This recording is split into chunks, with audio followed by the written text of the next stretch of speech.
Баршаңызға сәлем. Бүгін кефирда жасалатын блиннің рецебтімен бөліскім келіп отыр. Ол үшін бізге 350 грамм айран, үйде қалған айран, кішкене тұрып қалған айран болса да ештен кетпейді. 3 ас қасық сұйық май, 2 ас қасық қант, 1 шымшым тұз, жарты қасық сода, 2 жұмыртқа жуылған. Un керек 350 грамм, және ыстық қайнап тұрған 350 грамм су керек. Енді бастаймыз. Енді мына 350 грамм айранымызға жаңағы жарты қасық соданы қосамыз. Сосын кейін араластырамыз. Қазір айран көтеріледі сол кезде. Сүтпен жасасаңыздар да болады, міндетті түрде айран емес. Мен осы түрмен де жасаймын, айранмен де жасаймын, сүтпен де жасаймын. Міне әдемі болып көтерілді.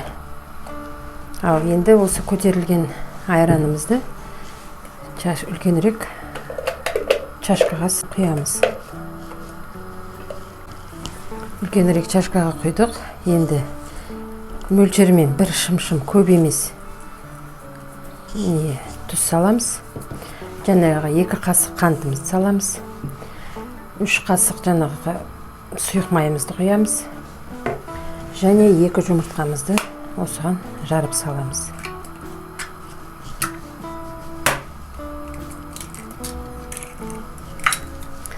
Енді жақсылап араластырамыз.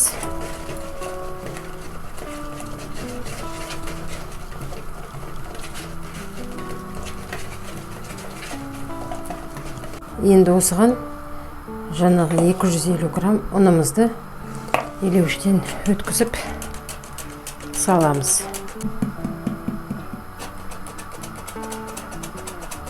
Енді осыны жақсылап араластырамыз. Бір қалыпты масса болғанша араластырамыз. Бір қалыпты масса болды. Осыған қайнап тұрған 350 грамм суымызды тез-тез араластыра отыра, тез-тез құямыз. Шетінен құйып, тез-тез араластырамыз. Тестіміз пісіп кетпеу керек. Бұл да бір көп әдістерімнің біреуі. Негізі 2 жұмыртқамен тез жасалатын да бар. Осыны бір көрдім да, ажорный болып шығады, сол үшін бір байқап көрейінші, осыны өзім пісіріп деп, соны байқап көрейін деп жатырмын сіздермен бірге. Менде енді блинчица жоқ, сол үшін осы сковородкаға жасап көрейін деп тұрмын. Жақсылап бірінші блинныйды майлап аламыз, сосын кейінгісін уже майламаймыз. Міне осылай тесік-тесік болып әдемі болып шығады.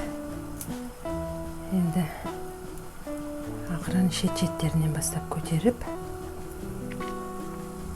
жоқ, болады екен. Бұл сковородкамен де пісіруге болады екен. Пісірем деген адамға ештеңке сылтау емес шығар деп ойлаймын.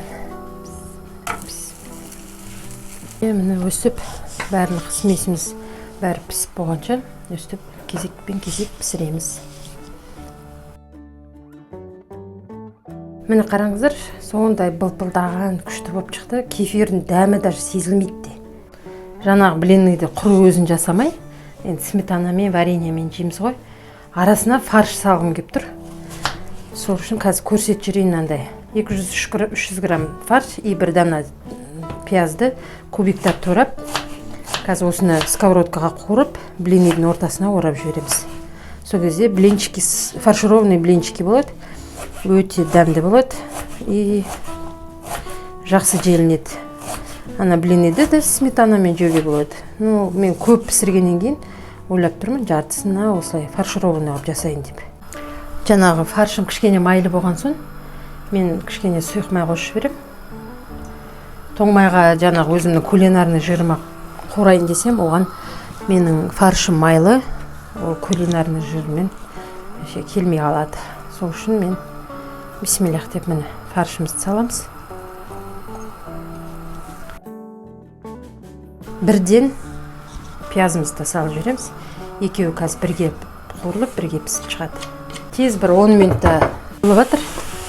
Соған мен етім негізі кішкене тұздалған. Сол үшін мен кішкене ғана тұз салам. Өздеріңіз татымына қарай саласыздар тұзды. Сосын кейін қара бұрыш қосам. Мен көп тамақтарым осы приправа сосы қара бұрыш пен тұз ғой деймін. Мен аншандай магазиннің приправаларын, дәмдеуіштерін қосуды ұнатпаймын. Сол үшін тұз бен бұрыш ең сондай жақсы көретін приправа емес, ұнататын приправалардың бірі. Қолжетімді. Блиніміздің ішіне бір қасық, ас қасықпен бір қасық фарш қостық, піскен қуырылған фарш. Ораймыз. Өздеріңіз білесіздер, қалай орайғыларыңыз келсе. Мен қонақтарға жасап жатқан жоқпын, өзіміз үйде жейтін болғаннан кейін өстіп орап жатырмын. Мінекей мынандай жұмсақ, ажурный блинчиктер шықты. Бұл кефирмен, шыны керек, кефирмен бірінші рет жасап тұрмын. Мен де негізі басқа рецептпен жасайтын. Бүгін осыны өзіме бір жағынан бірінші рет жасап тұрған екен, көрейінші деп кефирмен қалай шығады деп маған өте ұнады. Егер де мен қантын аз қостым, ішіне фарш салатын болғаннан кейін. Егер сметанамен солай іштеңкесі жегілеріңіз келсе, онда сәл қантын көп қоссаңыздар болады. Өте дәмді шығады, жұмсақ, фаршы жақсы қуырылған, дәмді болады екен. Міндетті түрде жасап көріңіздер. Ал сіздермен болған гүлім. Менің арнама тіркелмеген болсаңыздар, арнама тіркеліп, лайк басып, комментария жазып, достарыңызбен бөлісіп, тағы да қандай тамақтар жасағанымды қалайсыздар, жасап көргенімді қалайсыздар, комментарияға жазып кетіңіздер. Қолымнан келгенше тамақтарды жасауға тырысамын. Сау болыңыздар.